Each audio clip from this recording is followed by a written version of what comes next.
کاتم العالیہ جو اس وقت جماعت کی گویا کہ ریڑھ کی ہڈی بھی ہیں، سیکرٹری جنرل ہیں، اور بہت ساری ذمہ داریوں کا بوجھ ان کے کندھوں پر موجود ہے۔ ان تمام ذمہ داریوں مصروفیات کے باوجود اپنی روایت کو قائم رکھتے ہوئے اس عظیم الشان اصالِ ثواب کے پروگرام کا، تجدید عزم کے پروگرام کا اہتمام انتظام کیا، جو ہر سال محنت کے ساتھ کرتے ہیں۔ دعا ہے اللہ پاک ان کی اور ان کے احباب کی اس محنت کو قبول فرمائے۔ اس پروگرام کو رب تعالی ہم سب کے لیے ذریعہ ہدایت اور ذریعہ نجات بنائے۔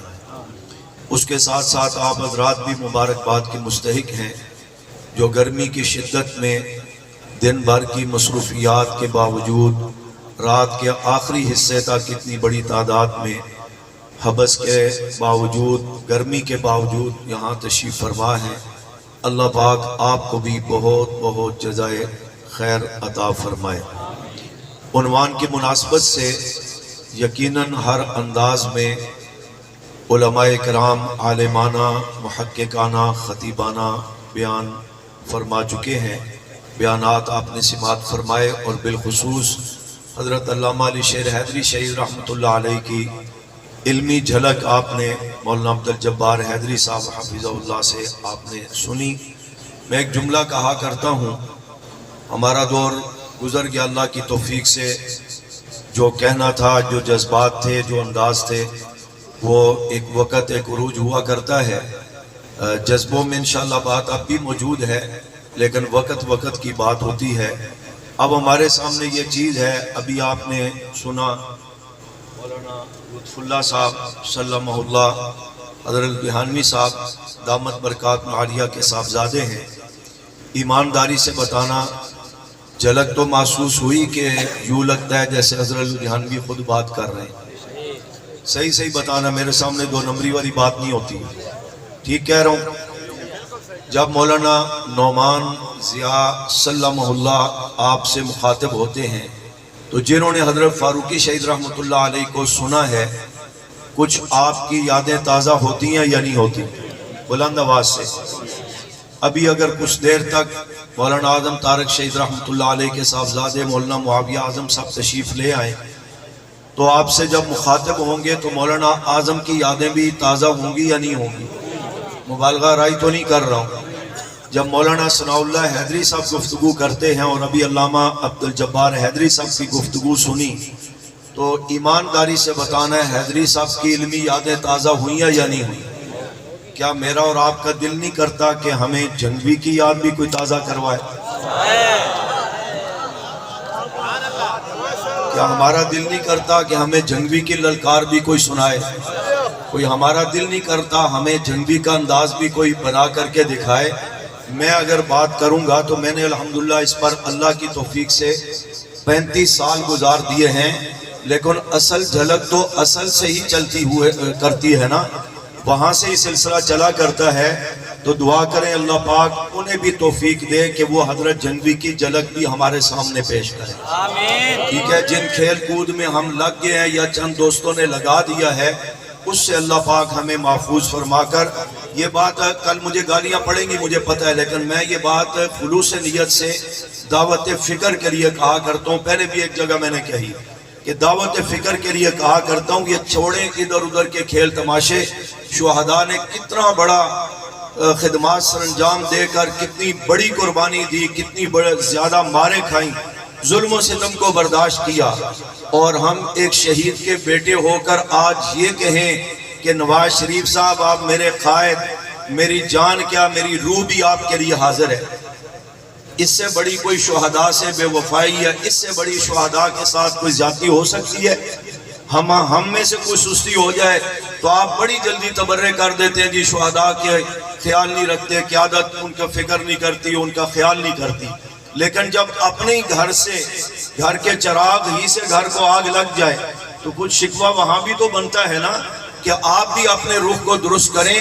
والد گرامی کتنا بڑا مقام پا کر، کتنی دنیا کو بیدار کر کے جام شہادت نوش کر کے، تو ہم اس چیز کو اس رخ پر لے کر کے چلیں۔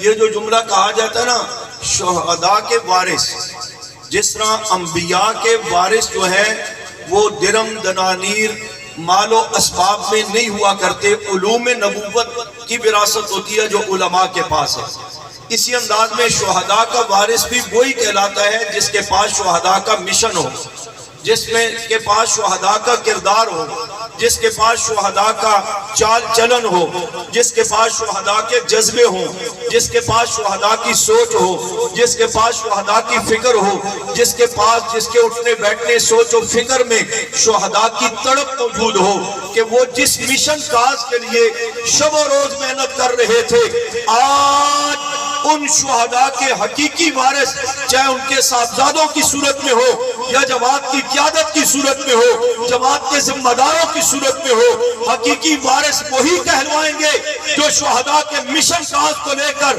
ان کے عملی کردار کو لے کر، ان کے جوش و جذبہ کو لے کر، ان کی جرت و استقامت کو لے کر، جان ہتھیلی پر رکھ کر جس طرح چھوٹی سی قدامت جسامت میں مولانا حق نواز شہید رحمت اللہ علیہ نے دنیا کفر کو للکارا تھا، آج میں ان کا حقیقی وارث اپنی قیادت سمیت اس مختصر سی قدامت جسامت رکھنے والے اورنگزیب فاروقی کو سمجھتا ہوں جس نے جان ہتھیلی پر رکھ کر 7 حملے ہوئے جان لیوا، لیکن جس نے جنگی نے دشمن کی نیندیں ایران تک حرام کی ہوئی تھی، آج اورنگزیب فاروقی کی للکار نے دشمن کی نیندیں صرف ایران تک نہیں شام اور لبنان تک بھی حرام کر رکھی ہے۔ اس کو کہا جاتا ہے شہداء کے وارث۔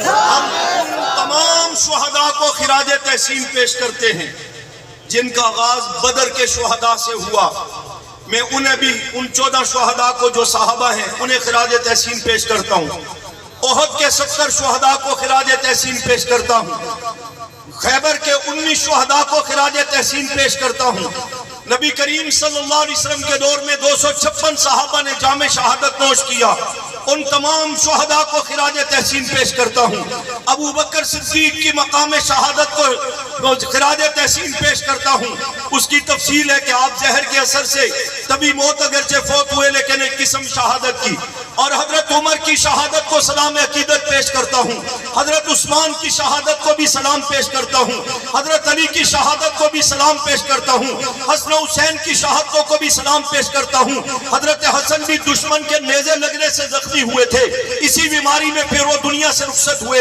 اس اعتبار سے ان کی شہادت کو بھی سلام پیش کرتا ہوں، حضرت حسین کی شہادت کو بھی سلام پیش کرتا ہوں، اور دیگر تمام صحابہ کی شہادتوں کو جو بیر معونہ میں شہید ہوئے انہیں سلام پیش کرتا ہوں، مقام رجی پر جنہیں شہید کیا گیا انہیں سلام پیش کرتا ہوں، حنین کے میدان میں جو شہید ہوئے انہیں سلام پیش کرتا ہوں، اور نبی کریم صلی اللہ علیہ وسلم کے دنیا سے رحلت کے بعد خلافت راشدہ کے 50 سالہ دور میں 27,000 صحابہ نے جام شہادت نوش کیا، انہیں سلام عقیدت پیش کرتا ہوں، جنہوں نے دنیا بھر میں اسلام کے لیے، پیغمبر کی ناموس کے تحفظ کے لیے، صحابہ نے بیعت کی ناموس کے تحفظ کے لیے، قرآن کے تحفظ کے لیے، دین اسلام کے تحفظ کے لیے، اپنے اسلامی ممالک کے تحفظ کے لیے جہاں جہاں بھی جانوں کے نذرانے پیش کیے، افغانستان کے شہداء ہو انہیں سلام عقیدت پیش کرتا ہوں، فلسطین کے شہداء ہو انہیں سلام عقیدت پیش کرتا ہوں، پاکستان کے شہداء ہو انہیں سلام عقیدت پیش کرتا ہوں، اسی انداز کے اندر بوسنیا چچنیا کے شہداء ہو انہیں سلام عقیدت پیش کرتا ہوں، کشمیر کے شہداء کو سلام عقیدت پیش کرتا ہوں، پھر پاکستان کی سرزمین پر جنہوں نے پاکستان کے لیے جانیں دی ان کو بھی سلام عقیدت پیش کرتا ہوں، جنہوں نے پیغمبر کی ختم نبوت کے لیے جانوں کے نذرانے پیش کیے انہیں بھی سلام عقیدت پیش کرتا ہوں، جنہوں نے قرآن کے ناموس کے تحفظ کے لیے جانوں کے نذرانے پیش کیے انہیں بھی سلام عقیدت پیش کرتا ہوں، جنہوں نے اللہ کی وحدانیت کے جانوں کے نذرانے پیش کیے انہیں بھی سلام عقیدت پیش کرتا ہوں، جنہوں نے صحابہ نے بیعت کے لیے جام شہادت نوش کیا، میری جماعت سے علاوہ بھی کسی جگہ پر کسی نے جام شہادت نوش کیا ان شہداء کو بھی خراج تحسین پیش کرتا ہوں، ہاں اسی میں سے جو صحابہ کے لیے جانوں کے نذرانے پیش پیش کر کے وہ کراچی کے سرزمین پر ہو، اندرون سندھ میں شہید ہوئے ہو، وہ خیرپور کی سرزمین پر حیدری صاحب کی صورت میں ہو، وہ اسی انداز میں کوئٹہ کی سرزمین پر ہو، وہ پشاور کی سرزمین پر ہو، پاڑا چنار گلگت کی سرزمین پر ہو، کشمیر کی سرزمین پر ہو، ڈیرہ اسماعیل خان کی سرزمین ہو، جھنگ کی سرزمین ہو، پنڈی اسلام آباد کے شہداء ہو، ان تمام کو خراج تحسین پیش کرتا ہوں۔ مولانا حضرمات، مولانا اسار، مولانا فاروقی، مولانا اعظم، مولانا عبدالغفور ندیم شہید، علامہ شعیب ندیم شہید، ان تمام شہداء کو خراج تحسین پیش کرتا ہوں جو ڈیرہ غازی خان میں شہید ہو گئے، جو کبیر والا میں جن کی لاشیں آ گئی، جن کو ارد گرد میں شہید کیا گیا، جن کو شیعوں نے شہید کیا، جنہیں ماورائے عدالت شہید کیا گیا، جن کو جس ظالم نے بھی شہید کیا وہ جامع شہادت نوش کر کے میں ان تمام شہداء کو خراج تحسین پیش کرتا ہوں۔ اور کرتے کرتے اس لیہ کے ریزاروں پر ضیاء الرحمن ساجد، ان کے دیگر رفقا جنہوں نے جامع شہادت نوش کر کے اس جماعت کو اس طرف اس جذبے کی طرف متوجہ کیا، میں ان کو بھی خراج تحسین پیش کرتا ہوں۔ آپ بھی کرتے ہیں۔ اگلی بات یہ ہے، کیونکہ بیانات ہو چکے ہیں، میں نے صرف متوجہ کرنا ہے آپ کو کہ یہ شہادت کا جذبہ اور یہ شہادت کو عنوان آتا کہاں سے ہے، وجہ کیا بنتی ہے، سبب کیا ہوتا ہے، تفصیلات بہت ہیں۔ ابھی حضرت حیدری صاحب دامت برکات عالیہ محبت اور نفرت کی بات کر رہے تھے۔ ایک وجہ یہ محبت بھی بنتی ہے جان دینے کی، ایک وجہ نفرت بھی بنتی ہے جان دینے کی یا لینے کی۔ نہیں سمجھ آئی؟ محبت اور عقیدت، جنہوں نے جان دی اللہ کی وحدانیت کے لیے، محبت عقیدت ہے اور عقیدہ ہے، اس بنیاد پر اللہ کی وحدانیت کے لیے جان دے گے۔ رسول اللہ صلی اللہ علیہ وسلم سے محبت عقیدت تھی، جان دے دی۔ صحابہ نبیت سے محبت عقیدت تھی، جان دے دی۔ اور اسی انداز میں اس کا دوسرا رخ یہ ہے، کوئی اخلاق سے متاثر ہوتا ہے، کوئی کردار سے متاثر ہوتا ہے تو دیوانہ بن جایا کرتا ہے، کوئی حسن و جمال سے متاثر ہوتا ہے تو دیوانہ بن جاتا ہے، اور دیوانگی یہاں تک جاتی ہے کہ جان تک دینے کے لیے پیش ہو جاتے ہیں۔ آج کے پرفتن دور میں نوجوان طبقہ یہ جس عارضی حسن و جمال کو دیکھ کر کے جانوں کے نذرانے پیش کرنے کے لیے تیار ہو جاتے ہیں، کوئی کسی کی گوری رنگت پر، کوئی کسی کی چٹی چمڑی پر، کوئی جناب کسی قیادت کے غلط انداز ہی صحیح، لیکن اس کے بڑکوں کو دیکھ کر کوئی سیاست میں، کوئی تجارت میں، کوئی رشتے میں، کوئی کس کھاتے میں جانوں کے نذرانے پیش کرتے ہیں۔ لیکن آئیے یہاں مجھے یہ سبق بھی ملتا ہے کہ سید عائشہ صدیقہ رضی اللہ تعالیٰ عنہا فرماتی ہے کہ جنہوں نے حضرت یوسف علیہ السلام کے حسن کو دیکھا انہوں نے انگلیاں کٹوا ڈالی، ایمان نہ لائی۔ قطعنا ایدیہن کن حاش للہ ما ھذا بشرا کہہ گئی، آواز ماختہ اتنی ہو گئی، بشریت کے سے انکار کر دیا، انگلیاں کٹ گئی حسن یوسف کو دیکھ کر۔ لیکن فرماتی ہے جس نے میرے سرتاج محمد رسول اللہ صلی اللہ علیہ وسلم کے وہ ضحیٰ والے چہرے کو دیکھا، وہ لیل والی زلفوں کو دیکھا، ما ذاق البصر والی آنکھوں کو دیکھا، اور وجہک فی السماء والے حسن و جمال کو دیکھا، میرے محبوب کے صراط اقدس کو دیکھا، وہ پہلے ایمان لائے پھر گردنیں کٹوانا آسان ہو گئی۔ پہلے ایمان لائے پھر گردنیں کٹوانا آسان ہو گئی۔ جن صحابہ نے جامع شہادت نوش کیا، اللہ کی محبت میں، رسول اللہ کی محبت میں، قرآن کی محبت میں، دین اسلام کی محبت میں، پیغمبر کے حسن و جمال سے بھی متاثر تھے، پیغمبر کے حسن اخلاق سے بھی متاثر تھے، پیغمبر کی سیرت سے بھی متاثر تھے، پیغمبر کی صورت سے بھی متاثر تھے، اتنے متاثر تھے کہ جب جان دینے کی باری آتی تھی آقا پوچھتے بھی تھے کوئی اور تمنا ہے تو بتاؤ۔ کسی نے یہ نہیں کہا دعا کیجئے نا میں آخری سانس لے رہا ہوں، آپ کی دعا قبول ہوتی ہے، اللہ مجھے جان دے دے، مجھے زندگی دے دے، مجھے زخموں میں صحت دے دے، میں مزید زندہ رہنا چاہتا ہوں۔ نہیں، میرے آقا پوچھتے ہیں بتاؤ کوئی اور آرزو ہے تو بتاؤ۔ وہ کہتے ہیں گھسٹ کر کے زخمی صحابی اپنے وجود کو آگے کرتا ہے، پیغمبر کے قدموں پر اپنا چہرہ مبارک رکھ کر، اپنے رخسار مبارک رکھ کر کہتا ہے سر ہو قدموں میں تیرے اور قضا آ جائے، اس موت سے بہتر کوئی موت نہیں، اس آرزو سے بڑھ کر کوئی اور آرزو نہیں ہے۔ اور اس انداز میں حسن و جمال سے متاثر ہوئے ہیں کہ النظر الی وجہ رسول اللہ صلی اللہ علیہ وسلم کا جملہ حضرت صدیق اکبر رضی اللہ عنہ نے فرمایا تھا نا، تو پھر اس پر جان کو بھی جوکھوں میں ڈالا تو پاؤں نہیں ہلایا۔ یہ بدبخت کہتے ہیں جی جنگوں میں صحابہ حضور کو اکیلے چھوڑ کے بھاگ جاتے تھے، کیسے مانے؟ احد میں اور حنین میں واقعہ پیش آیا، وہ امت کے لیے ایک رہنمائی، ایک سبق تھا کہ قیادت اور امیر کی بات جو بھی ہو اس کی تابعداری کرنی ہے، جب فیصلہ ہو جائے تو اپنی منمانی نہیں کرنی۔ اگر کرو گے تو احد میں دیکھ لو، دشمن نے یک بار کی حملہ کیا، نقصان بظاہراً ہوا، 70 صحابہ کو جام میں شہادت نوش کرنا پڑا، اور دوسری طرف انداز یہ تھا کہ بڑک مار دی۔ یہ بڑک اگر ہماری زبانوں پر جو آیا کرتی ہے، اس انداز کے جملے اس دور کے مسلمانوں کی زبانوں پر آئے کہ جناب کل جب ہم تھوڑے تھے بدر میں اور احد میں تو کافروں کی ایسی تیسی کر کے ہم نے دکھائی تھی، آج ہماری لشکر ہمارا سپاہ اتنی ہے کہ ہم ایسی کی تیسی کر کے دکھائیں گے۔ اللہ نے ان کو آزمائش میں ڈالا کہ کل بھی تمہیں کامیابی ملی تھی تو میری مدد اور نصرت سے ملی تھی، آج بھی کامیابی ملے گی، میری مدد اور نصرت سے ملے گی۔ وَلَوْ أَعْجَبَتْكُمْ كَثْرَتُكُمْ وَضَاقَتْ عَلَيْهِمُ الْأَرْضُ بِمَا رَحُبَتْ، کہ زمین وسیع ہونے کے باوجود ان پر تنگ کر دی گئی، ان پر تنگ کر دی گئی۔ وہ ایک احساس دلانا مقصود تھا، ورنہ صحابہ اکرام رضوان اللہ تعالی مجمعین ہر میدان میں استقامت کا مظاہرہ کر کے جام شہادت تو نوش کرتے ہیں، لیکن نہ جھکتے ہیں نہ بکتے ہیں، کٹ تو جاتے ہیں، میدان تو نہیں چھوڑتے، دشمن کو دم دبا کر بھاگنے پر مجبور تو کرتے ہیں، خود نہیں بھاگتے۔ بعض صحابہ کے متعلق آتا ہے نا، اپنے پاؤں زمین کھود کے دسا لیا کرتے تھے میدان جہاد میں، کہ دشمن کے حملے سے اگر فطرتی طور پہ بھی بھاگنا پڑے تو میں میدان نہ چھوڑوں، میں میدان نہ چھوڑوں، میں میدان میں کھڑا رہوں۔ اس صدیق اکبر رضی اللہ عنہ کی بات کرتے ہو جن کے پاؤں پر سانپ ڈنگ مار رہا تھا، زہر سرایت کر کے آنکھوں تک دماغ تک پہنچا، آنکھوں سے آنسو نکلے، نبوت کے وضحا والے چہرے پر گرے، تو آپ صلی اللہ علیہ وسلم کی آنکھ کھلی، صدیق رو رہے ہو، جی آقا کیا ہوا؟ پاؤں پر سامنے ڈنگ مارا ہے، کیا ہوا؟ آپ اٹھ کے بیٹھ کے مجھے بتایا کیوں نہیں، جگایا کیوں نہیں؟ فرمایا آپ کے آرام میں خلل نہ پڑے۔ اللہ حضرت صدیق اکبر رضی اللہ عنہ کو اللہ کے رسول صلی اللہ علیہ وسلم نے فرمایا، صدیق اکبر پتہ ہے کہ سانپ کے کاٹنے سے جان چلی جاتی ہے؟ فرمایا جی آقا مجھے پتہ ہے جان چلی جاتی ہے، پھر کیوں نہیں اٹھایا، پھر کیوں نہیں جگایا؟ فرمایا جان جاتی ہے چلی جائے، یہ لمحے ٹھہر جائیں، یہ گھڑیاں رک جائیں۔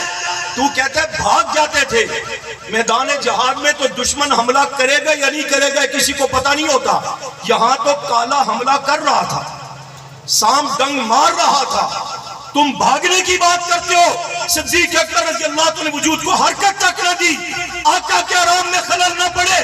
جب آقا اٹھ گئے تو پھر بھی بیٹھے رہے، فرمایا میں نے اس لیے پاؤں نہیں ہٹایا، مجھے پتہ ہے سانپ کے کاٹنے سے جان جاتی ہے، لیکن میں نے کہا یہ لمحے ٹھہر جائے، کیوں؟ میں آپ کے جہاں اخلاق و کردار اور سیرت سے متاثر ہوں، میں آپ کے حسن و جمال کا بھی تو دیوانہ ہوں نا۔ میں نے اس روز کہہ دیا تھا النظر الی وجہ رسول اللہ صلی اللہ علیہ وسلم، مجھے ساری دنیا میں سب سے زیادہ محبوب آپ کا چہرہ ہے۔ فرمایا مجھے جی بھر کے دیدار کرنے دو، پتہ نہیں دوبارہ موقع ملتا ہے یا نہیں ملتا۔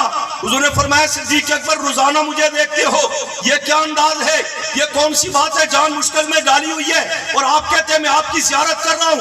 حضور نے حضرت صدیق اکبر نے فرمایا جی آقا روزانہ زیارت کرتا ہوں، لیکن روزانہ زیارت کرنے میں اور آج کی زیارت کرنے میں زمین آسمان کا فرق ہے۔ کیا مطلب؟ آپ طے کر لیں، حضرت رحمانی صاحب دامت برکات عالیہ بیٹھے، آپ نے ان کو دیکھنا ہے اور کسی کو نہیں دیکھنا، اس کے باوجود آپ کی نظر کے دائرہ کار میں یہ باقی علماء بھی نظر آ رہے ہیں یا نہیں آ رہے؟ آ رہے ہیں نا؟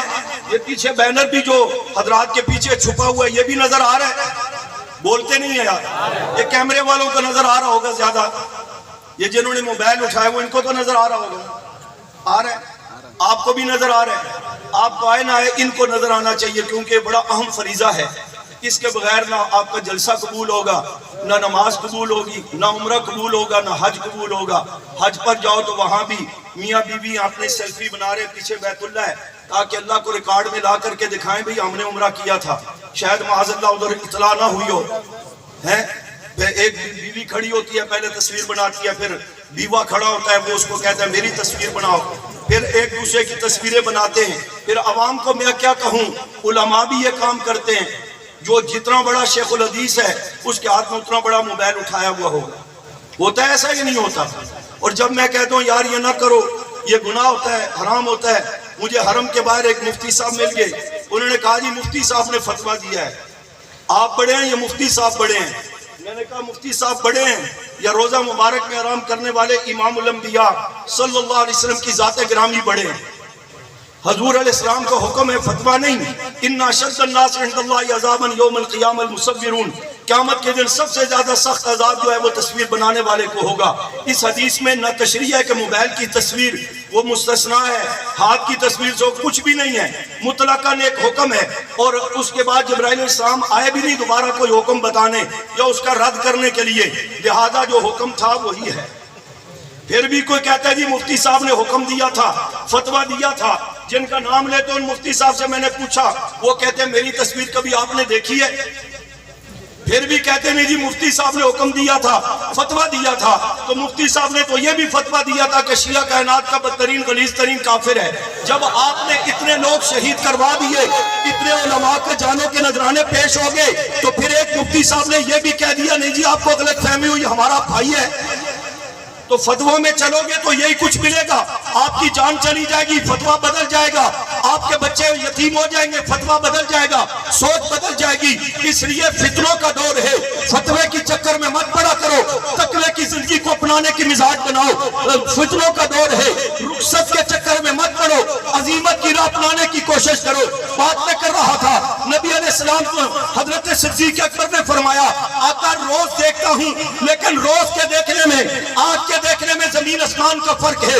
کیا مطلب؟ فرمایا جب میں روزانہ آپ کی زیارت کرتا ہوں، ساتھ عمر بیٹھے ہوئے بھی نظر آتے ہیں، عثمان بیٹھے ہوئے بھی نظر آتے ہیں، علی ساتھ بیٹھے ہوئے بھی نظر آتے ہیں، معاویہ بیٹھے ہوئے بھی نظر آتے ہیں، گود میں حسن و حسین بھی کھیلتے ہوئے نظر آتے ہیں. لیکن اللہ کے رسول صلی اللہ علیہ وسلم آج آپ میری گود میں آپ کا سر ہے اور یہ آنکھیں، اور یہ بہت تھوڑا فاصلہ تھا غار ثور میں. حضور کی گود، صدیق اکبر کی گود میں نبوت کا وضحا والا چہرہ تھا. فرمایا آقا آج صدیق کی آنکھیں ہیں اور نبوت کا چہرہ ہے. یہاں درمیان میں دیکھنے والا یا کسی اور کی طرف نظر جائے اور کوئی نہیں ہے. اس لیے میں نے کہا جان جاتی ہے چلی جائے، یہ لمحے ٹھہر جائے، میں اپنے محبوب کے حسن جمال کو جی بھر کے زیارت تو کر لوں. تو کوئی محبت سے، کوئی حسن و جمال سے، کوئی اخلاق و کردار سے متاثر ہو کر جان دینے کے لیے تیار ہوتا ہے. لمبا عنوان اختصار کی طرف لاتا ہوں. حق نواز سے پوچھا کیوں جان دے دی؟ اسار آپ نے کیوں جان دے دی؟ فاروقی صاحب آپ نے کیوں جان دے دی؟ حیدری صاحب آپ نے کیوں جان دے دی؟ اور اسی انداز میں دیگر شہداء آپ نے کیوں جان دے دی؟ فرمایا جہاں اللہ اس کے رسول کی عظمت عزت و وقار ہمارے سامنے تھا، وہاں پر اس رب عظیم رب کے لیے، اس اللہ اکبر جیسے بلند و بالا مقام والے رب کے لیے جان دینا بھی بنتا ہے. پیغمبر کی عزت ناموس کے لیے بھی جان دینا بنتا ہے. پیغمبر کی عزت اور عظمت کے لیے جان دینا بھی بنتا ہے. یہ بات تو محبت کی تھی. اور نفرت کرنے والوں کے خلاف لڑ کر کے یا اس کی جان لینا بنتا ہے یا پھر بس چلے تو اپنی جان دینا بنتا ہے. کیونکہ قرآن نے صرف یہ نہیں کہا کہ ہمیں معلوم ہے ہم نشانے پر ہیں، یہ نظمیں پڑھنے کا قرآن نے حکم نہیں دیا. قرآن کہتا ہے فَيَقْتُلُونَ وَيُقْتَلُونَ مَلْعُونِينَ أَيْنَمَا ثُقِفُوا أُخِذُوا وَقُتِّلُوا تَقْتِيلًا اخرجوا اليهود والنصارى من جزيرة العرب. یہ قرآنی احکامات ہے کہ نفرت کرنے والوں کا نوٹس لیتے ہوئے جان دینی پڑے تب بھی دے دے، جان لینی پڑے تو لے کر کے بھی دکھا، تاکہ دنیا کو محبت اور نفرت کے ذاتیے پتہ لگے، فرق پتہ لگے، اصول پتہ لگے، قانون پتہ لگے کہ اللہ اور اس کے رسول صحابہ رضوان کی محبت میں جان دی بھی جاتی ہے، ان سے نفرت کرنے والوں کی جان دی بھی جاتی ہے. اور جب قانون نہیں بنے گا نا، 36 سال ہو گئے جانے دے دے کر مطالبہ کرنے کا قانون بناؤ قانون بناؤ قانون بناؤ. اب قومی اسمبلی سے تو پاس ہو گیا بل کہ صحابہ کی گستاخی کرنے والے کو کم سے کم 10 سال اور زیادہ سے زیادہ عمر قید. ہمارا مطالبہ تو سزائے موت کا تھا، لیکن ہم کہتے چلو اتنا بھی ہو جائے، فی الحال آغاز تو ہونا. اتنا ہو گیا. اب حکمرانوں تم نے اس کو سینٹ میں کس بدماش کے کہنے پر روکا ہوا ہے؟ کس بدبخت کے کہنے پر روکا ہوا ہے؟ وہ وہی طبقہ ہے نا جو صحابہ کا دشمن ہے، اہل بیت کا دشمن ہے، قرآن کا منکر ہے، اللہ کی وحدانیت کا منکر ہے، رسول اللہ کو کامل نبی ماننے کا منکر ہے، ختم نبوت کا منکر ہے۔ تمہیں اگر یہ چیز نہیں نظر آتی تو تمہاری رپورٹوں میں یہ بھی تو آ چکا ہے، وہ پاکستان کی سالمیت کا منکر ہے، وہ پاکستان کے اداروں کا مخالف ہے۔ یہ جس نے سیاست کی آڑ لے کر پاکستان کے اندر 9 مئی کے اندر بدامنی پیدا کی اور دہشت گردی کی، نوجوانوں کو آگے کیا۔ میں نے اسلام آباد میں بھی کہا، یہاں بھی کہتا ہوں، صرف ان کو پی ٹی آئی کی نظر سے دیکھ کر کے ان کے اوپر قانون حرکت میں نہیں، ان کو گرفتار یا سزا نہیں، ان کو مذہب کے اعتبار سے بھی چیک کرو وہ کون ہے۔ ذمہ داری سے کہتا ہوں، وہ جنہوں نے بدامنی پھیلائی، سرکاری اداروں پر حملہ کیا، فوج کے خلاف نعرے لگائے، انتظامیہ کو برا کہا، پاکستان کو برا کہا، پاکستان کے پرچم جلائے، ذمہ داری سے کہتا ہوں، پکڑو ان کو، مذہبی اعتبار سے بھی تحقیق کرو۔ وہ قادیانی نکلیں گے، مرزائی نکلیں گے، دہریہ نکلیں گے، پاکستان دشمن نکلیں گے، رافضی نکلیں گے۔ ان سے پوچھو کہ ان کا ایجنڈا کیا تھا۔ اگر پاکستان جس کا آئینی حق ہے اسلام کا نفاذ، اور جس پہ آئینی ہمیں حق ہے پیغمبر صحابہ نے بیت کی ناموس کا تحفظ کروانا، اس چیز کے مطالبے پر ہمیں گولیاں ماری جا سکتی ہے۔ یہ بدبخت جو عمل پاکستان دشمنی میں پکڑے گئے، ان کے خلاف قانون بھی فوراً بننا چاہیے اور انہیں کٹہرے ملا کر کے گولیوں سے اڑانا چاہیے، تاکہ آئندہ نہ پیغمبر کے صحابہ کے خلاف کوئی بھونکے، نہ پاکستان کے خلاف کوئی بدمعاشی کرے۔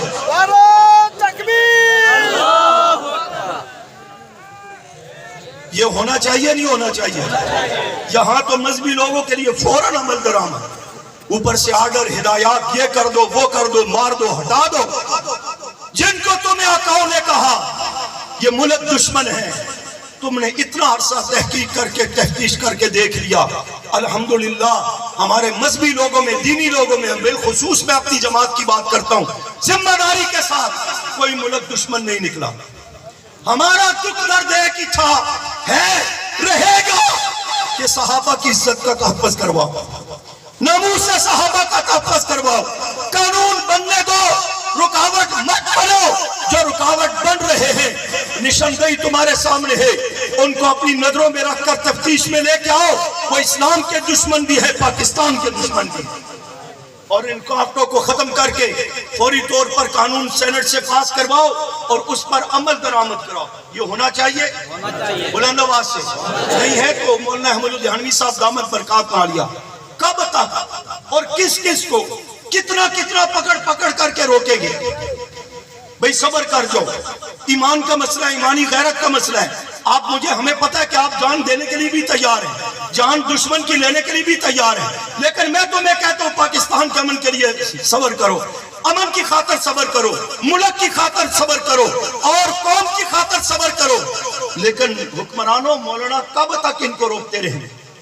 ابھی پرسوں کی بات ہے، چند دن پہلے اسلام آباد میں ایک ایسا شخص جو نبی علیہ السلام کو ناکام لکھنے میں جھجک محسوس نہیں کرتا، جو حضرت عمر رضی اللہ عنہ کے اوپر کفر کا جملہ لکھنے میں جھجک محسوس نہیں کرتا، جو اپنی قوم کو، صحابہ پر، اپنی بدبخت زناکار بدکردار قوم کو، معاذ اللہ ثم معاذ اللہ، صحابہ پر فوقیت دیکھنے میں کہ نظریے سے جھجک نہیں کرتا، اس کا یوم منانے کی سرعام اسلام آباد میں کوشش کی گئی۔ ہم نے پہلے طریقے سے درخواستیں دی کہ دیکھو ہم قانون کو ہاتھ میں نہیں لیتے، لیکن یہ مسلمانوں کی دل آزاری ہے، یہ بند کیا جائے، سلسلہ روکا جائے۔ تو اکثر افسران نے تو ہماری بات کی تائید کی، انہوں نے کہا نہیں ہونے دیں گے پروگرام۔ ایک صاحب کہتا جی تمہیں کیا تکلیف ہے، وہ ان کے مذہب کا بڑا ہے، تمہیں کیا تکلیف ہے، میں کراؤں گا۔ ہم نے کہا ٹھیک ہے کرانا، ہم نے بھی پروگرام بنا لیا، یہ ان کے مذہب کا بڑا ہے تو مذہبی نسبت سے ملا عمر ہمارا بھی بڑا ہے، صدام ہمارا بھی بڑا ہے، وہ غیر ملکی لیڈر ہے، یہ بھی غیر ملکی لیڈر ہے، اگر یہاں غیر ملکیوں کو خراج تحسین پیش کرنا ہے جو اسلام کے بھی دشمن، حرمین کے بھی دشمن، پاکستان کے بھی دشمن، تو میں کم از کم ان مسلمانوں کے لیڈروں کو، وہ صلاح الدین ایوبی کی صورت میں ہو، وہ طارق بن زیاد کی صورت میں ہو، وہ ملا عمر کی صورت میں ہو، یا وہ صدام کی صورت میں ہو، وہ کم از کم پاکستان اور اسلام کے دشمن تو نہیں تھے نا؟ پھر ہمیں بھی آتے ہیں کہ ہم ان کو خراج تحسین پیش کریں۔ اس لیے یہ ڈرامے بازیاں بند کرواؤ، ہم نہیں برداشت کریں گے۔ ہمت ہوئی، حضرات نے کوشش کی، میں اسلام آباد کی جماعت بالخصوص مولانا عبد الرحمن معاویہ صاحب حضرت کے علم میں ہے، ان کی محنت کوشش سے میں سفر پر تھا، انہوں نے دن رات محنت کی اور جو ایک پیغام دیا تھا اس پر ڈٹ گئے، براہ راست دشمن کی دھمکیاں آئیں، ہم تجھے یہ کر دیں گے وہ کر دیں گے۔ تو مولانا نے کہا میں کوئی سیاسی لیڈر نہیں ہوں کہ تمہاری یہ اور وہ سے میں کہوں جی چلو جی خیر ہے، میں کل ووٹاں بھی تلانیاں ہیں، وہ ہر اشر ہم نے جھنکا کیا ہوا ہے، جماعت، مشن، کاز، یونٹ، کوئی کچھ سسٹم نہیں، بس دن رات تسبیحیں اٹھائی ہیں، سیاست سیاست سیاست سیاست سیاست سیاست۔ باز آ جائے آپ ان طریقوں سے۔ مولانا حق نواز ضرورت سمجھ کر سیاست میں قدم رکھا تھا، مقصد سمجھ کر کے نہیں۔ ضرورت کے مطابق جماعت جس کے لیے فیصلہ کرے اس حد تک ان دنوں میں اس موقع پر سیاست میں حصہ لو تاکہ دشمن کے لیے میدان خالی نہ چھوڑے۔ لیکن ہر وقت سیاست کی تسبیح پڑھنا، نہ مشن، نہ کاز، نہ جماعت، نہ یونٹ، نہ درس قرآن، نہ شستیں، نہ کام، نہ مشن، نہ نظریہ، یہ کوئی کمال نہیں، یہ کوئی شہداء سے وفا نہیں۔ اپنے رویوں کو بدلے جہاں جہاں یہ کمزوری ہے۔ مولانا نے انہیں جواب دیا، میں نے کوئی سیاست نہیں کھیلنی کہ مجھے ووٹوں کی لالچ ہو، میں سوچ بدل لوں، رستہ بدل لوں، بات بدل لوں۔ جو کہا ہے کہ ایسے بدبخت کی برسی نہیں ہونے دیں گے تو پھر نہیں ہونے دیں گے۔ چنانچہ جان ہتھیلی پر رکھ کر ہمارے چند ذمہ دار میدان میں آئے، ادھر سے لڑکے اور لڑکیوں کی بسیں بھر کے وہ لائے۔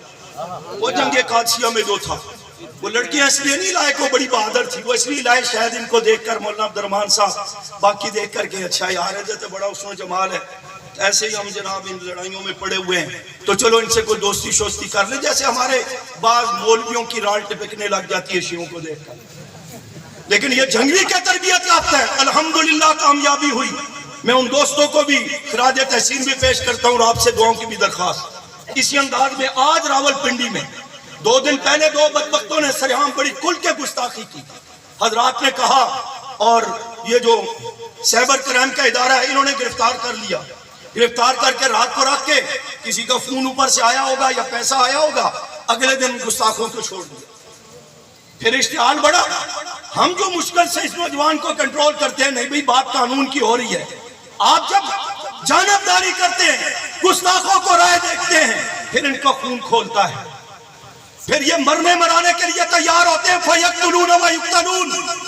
انہیں نہیں بات سمجھ آئی۔ آج دن کو الحمدللہ مظاہرہ تھا اور پنڈی کی قیادت نے، نام لینا ضروری نہیں، اس قیادت نے ہمت کی، ساتھیوں کو بلایا، بیٹھ کے ہمیں گستاخ گرفتار چاہیے، FIR چاہیے، اور اس وقت تک اٹھے نہیں جب تک یہ مسئلہ حل نہیں ہوا۔ میں انہیں بھی خراج تحسین پیش کرتا ہوں، حالات سب کے لیے ہیں لیکن مجھے اور آپ کو سب کچھ برداشت کرنا ہے۔ پیغمبر صحابہ اہل بیت کی گستاخی برداشت نہیں، بولا بلند، جن کو واقعی برداشت نہیں وہ زور سے بولے، صحابہ اہل بیت کی گستاخی برداشت نہیں کرنی۔ اور اس کے لیے یہ نہیں کہ فیس بک پر بیٹھ کر کے بس مذمتی پوسٹیں چلاتے رہے۔ یہ فیس بک اچھا ہے کہ مولانا حق نواز کے دور میں نہیں تھا، صحابہ کے دور میں نہیں تھا، پتہ نہیں ہمارے جذبے بنتے نہ یا بنتے، جو اس دور میں جذبے تھے وہ جذبے بروئے کار لاؤ گے تو دشمن کو لگام ملے گی، تب جا کر دشمن کو لگام ملے گی۔ حکمرانوں کو بھی پیغام دے دو، ہم سب کچھ برداشت کیا بھی ہے، کریں گے بھی، کرتے رہیں گے، لیکن جب پیغمبر صحابہ اہل بیت کی گستاخی ہوگی پھر ہم سے توقع رکھو کہ ہم بے ضمیر بے حس ہو کر بیٹھ جائے، خاموش ہو جائے، نہیں ہو سکتا۔ اور دشمن کو بھی، رابطوں کو بھی کہنا چاہتا ہوں، میں اس دور میں کہتا تھا شاید ہمارے جذبے مان پڑ گئے، ہم خدا نخواستہ مصلحتوں کا شکار ہو گئے، میں انہیں بھی کہتا ہوں اللہ پر بھروسہ کر کے، جان ہتھیلی پر رکھ کر، جس طرح تمہارے کفر کے مقابلے میں ہم پہلے میدان میں تھے کہ قانونی حیثیت سے تمہارا علاج کروائیں گے، آج بھی جان ہتھیلی پر رکھ کر میدان عمل میں ہے۔ ہمیں تمہاری ہر چیز سے نفرت ہے، تمہاری دولت سے نفرت ہے، تمہاری عہد سے نفرت ہے، تمہارے نظریے عقیدے سے نفرت ہے، تمہاری سوچ سے نفرت ہے، تمہاری بلبل سے نفرت ہے، تمہارے جھنڈے سے نفرت ہے، تمہارے کرتوتوں سے نفرت ہے، تمہاری ہر چیز سے نفرت ہے۔ ایک اس چیز سے محبت ہے جس چیز کی تمنا میرے حق نواز اسحاق فاروقی اعظم اور دیگر شہداء نے کی تھی، وہ گولی ہے جو تمہارے پسٹل اور کلاشن کوف سے نکلے میرے سینے میں لگے۔ صحابہ کی عزت کے لیے، امی عائشہ کی عزت کے لیے، پیغمبر کی ناموس کے لیے، اہل بیت کی ناموس کے لیے اس گولی سے محبت کرتا ہوں۔ لیکن یہ گولیاں کھانے والوں نے گولی ہے، دور نہیں رکا ہے، ہم بھی کھا لیں گے۔ کل بھی پورے ملک اور دنیا میں صحابہ ہو رہا تھا، آج بھی ہو رہا ہے، انشاءاللہ آئندہ بھی ہوتا رہے گا۔ آئندہ بھی کیا ہوگا؟ کیا ہوگا؟ کیا ہوگا؟ بول نہیں رہے، ابھی تک آپ سو رہے ہیں۔ نماز سے کہو صحابہ صحابہ صحابہ صحابہ صحابہ صحابہ صحابہ صحابہ صحابہ صحابہ صحابہ صحابہ صحابہ صحابہ، دل سے کہو، دل سے صحابہ صحابہ صحابہ، سمجھ کر کے کہو صحابہ صحابہ صحابہ صحابہ صحابہ صحابہ صحابہ صحابہ صحابہ صحابہ صحابہ صحابہ، وا صحابہ وا، وا صحابہ وا، وا صحابہ وا، وا صحابہ وا، وا صحابہ وا، وا صحابہ وا۔ ساتھ ہوگے، تعاون کرو گے، صحابہ کے تذکرے گلی گلی کوچوں میں عام کرو گے، شہداء کے جذبے لے کر آگے بڑھو گے، تو پھر میں کہنا چاہتا ہوں اندھیروں سے کہہ دو ٹھکانہ اپنا کر لے، ہم نظم کے ساتھ بنیاد سحر رکھتے ہیں، وما علینا الا البلاغ۔